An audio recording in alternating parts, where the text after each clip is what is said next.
tanda ketiga keilahian Yesus Kristus yang dicatat di Injil Yohanes. Ya. Pada tanda pertama, keilahian Yesus Kristus itu ialah dia tidak dibatasi oleh waktu. Ya, dia itu melampaui waktu. Yang kedua, Tuhan Yesus tidak dibatasi oleh ruang atau oleh jarak. Nah, yang ketiga, kita akan lihat yang ketiga. Apa tanda keilahian yang ketiga? Nah, yang ketiga ini adalah tentang penyembuhan pada hari Sabat di kolam Bethesda. Kenapa penyembuhan pada hari Sabat di kolam Bethesda termasuk tanda keilahian? Mari kita lihat fakta-faktanya. Saudara, Bethesda itu artinya rumah kemurahan, House of Mercy. Nah, di situ banyak berkumpul orang-orang yang sakit segala macam penyakit. Orang yang sakit banyak berkumpul di situ untuk mendapatkan kesembuhan. Ya. Siapa yang bisa sembuh di kolam Bethesda? Pada hakikatnya segala penyakit bisa disembuhkan.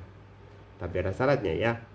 Apabila malaikat datang dan menggoncangkan air di dalam kolam Bethesda, dan barang siapa yang pertama kali masuk, maka apapun sakit penyakitnya akan sembuh. Nah, itu syaratnya. Ya. Tuhan Yesus di kolam Bethesda bercakap-cakap dengan orang yang sudah 38 tahun sakit lumpuh. Nah, dia bertanya ini kepada orang yang 38 tahun lumpuh dan belum sembuh karena tidak ada orang yang mengangkat duluan untuk masuk ke kolam. Yesus bertanya, maukah engkau sembuh? Nah, Yesus selalu punya inisiatif ya, saudara. Apa jawab orang lumpuh tadi? Tuhan, tidak ada orang yang menurunkan aku ke dalam kolam itu, dan seterusnya. Ya, ini sebenarnya jawabannya adalah jawaban yang putus asa ya. Ditanya maukah engkau sembuh, jawabannya bukan mau atau tidak mau, tapi jawabannya tidak ada orang yang menurunkan aku ke dalam kolam itu. Ya, ya memang matanya, hatinya masih tertuju kepada kolam, karena yang bisa sembuh adalah orang yang pertama kali masuk ke dalam kolam. Tuhan Yesus belum menunjukkan kuasanya ya. Tapi apa kata Tuhan Yesus?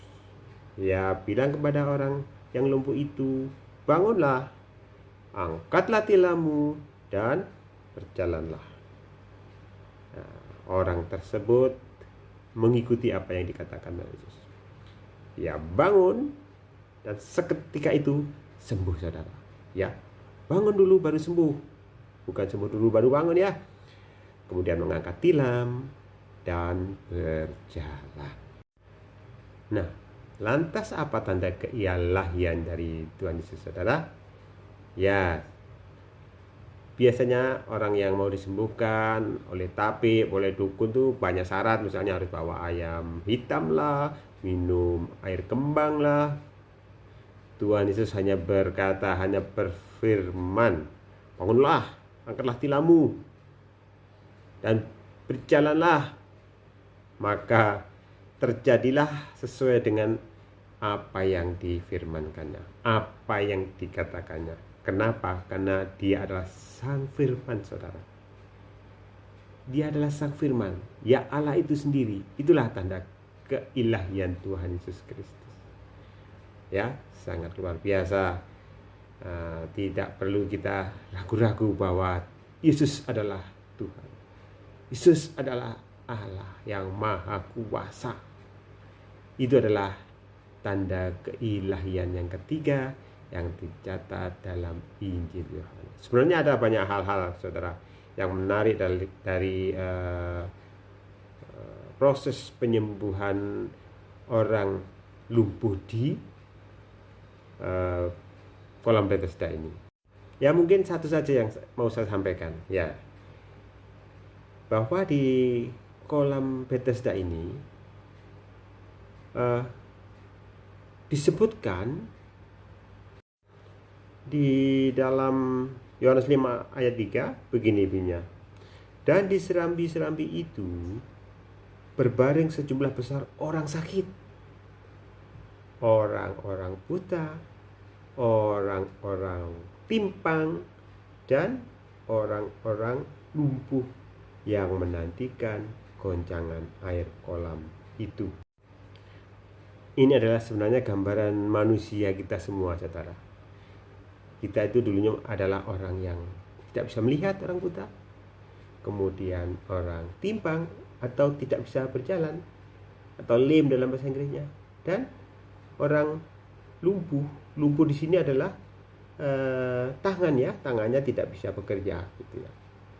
Ya, ini adalah gambaran manusia kita semua. Kalau kita tidak bisa melihat, kita akan susah berjalan. Kalau kita susah berjalan, kita susah untuk bekerja.